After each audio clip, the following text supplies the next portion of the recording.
Welcome. We spend almost every single waking moment of our lives communicating, but we're often surprisingly bad at it. So today, we're going to crack the code.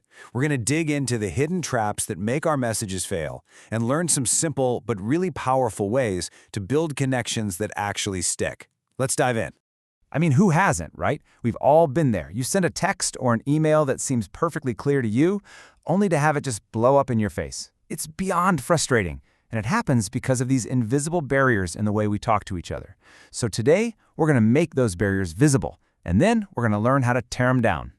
So, here's our game plan for today. First, we'll get into crafting your message. Then, we're going to go beyond the words to really understand those powerful silent signals we're always sending.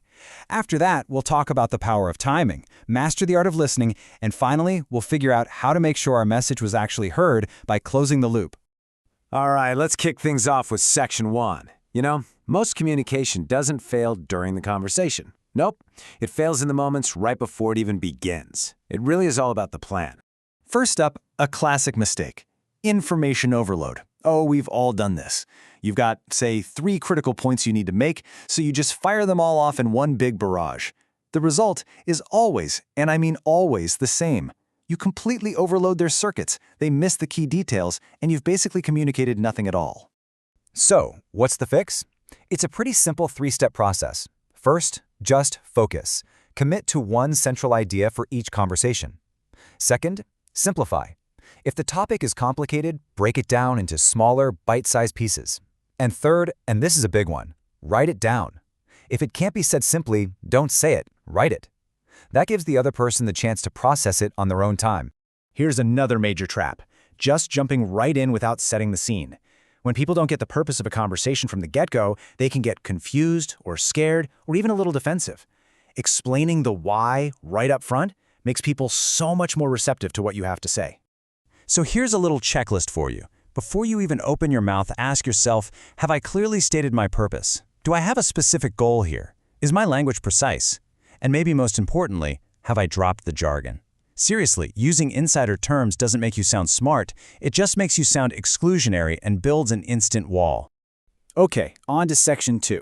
So, once you've got your message planned out, a whole new challenge begins. Why? Because what you say is often totally drowned out by what you do. We are constantly broadcasting these unseen signals, and believe me, your audience is picking up on every single one of them. This really gets to a fundamental truth about communication. You can say something like, I'm totally open to feedback, but if you're crossing your arms and frowning while you say it, your words become meaningless. When what we see clashes with what we hear, our brains are literally hardwired to trust our eyes, every single time. And these silent signals, they come from everywhere. They're in your gestures, in your posture, they're in your facial expressions, they're even in the very tone and rhythm of your voice. Heck, even your appearance and how you use time and space are shouting messages, whether you want them to or not. Another one of these powerful unseen signals is status. That gap between, say, a leader and an employee can create what's called a status barrier. And it's basically a wall of silence. When people are afraid of the consequences of speaking up, they're not going to share bad news or voice their concerns. And that creates a culture where problems just fester in the dark, instead of getting solved out in the open. So the responsibility to tear down this barrier, it falls squarely on the leader. If you're the one in charge, you have to intentionally create a climate of, psychological safety. And that means proving that you're receptive to bad news, not seeing it as a sign of failure, but as a crucial tool for getting better. Okay, let's move on to our third pillar. You can have the perfect message, flawless body language, but if you deliver it at the absolute wrong moment, the whole thing can fall apart. Timing, well, it's everything.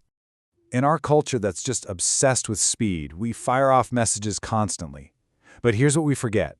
The goal isn't just speed, it's effectiveness. Sending a message is not the same thing as actually communicating one. Rushing is the enemy of understanding.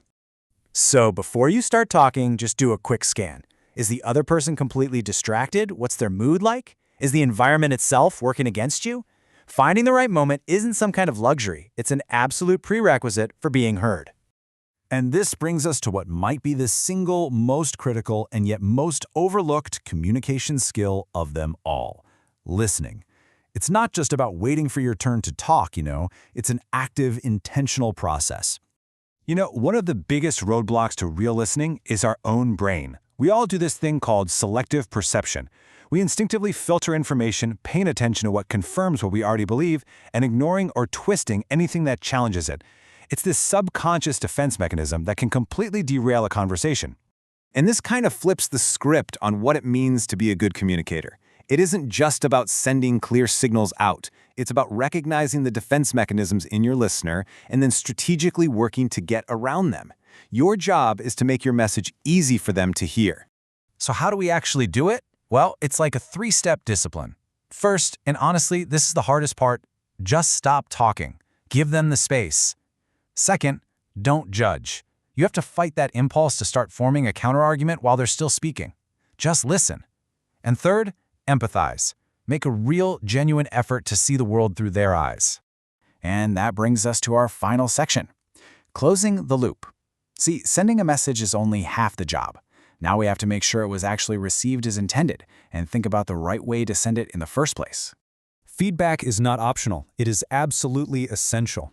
Simple questions like, how does that land with you? Or, does that make sense? Are your most powerful tools. They confirm that you're on the same page, they let you adapt on the fly, and they prevent really bad mistakes based on wrong information. And finally, you've got to think about your medium. Not every message works for every channel. If you need a paper trail, or you have a really complex message that needs some careful study, writing is your best bet. But if you need immediate feedback and you want to read those all-important nonverbal cues, absolutely nothing beats a face-to-face conversation. If you take away just one thing today, let it be this. From crafting your message all the way to listening actively, it all comes back to empathy. Truly trying to understand and consider the other person's perspective, well, that's the foundation of all effective communication. So I'll leave you with this question. Based on everything we've just talked about, what is the one habit you're going to change starting today? Just pick one. Because in the art of connection, even the smallest change can make the absolute biggest difference. Thanks for tuning in.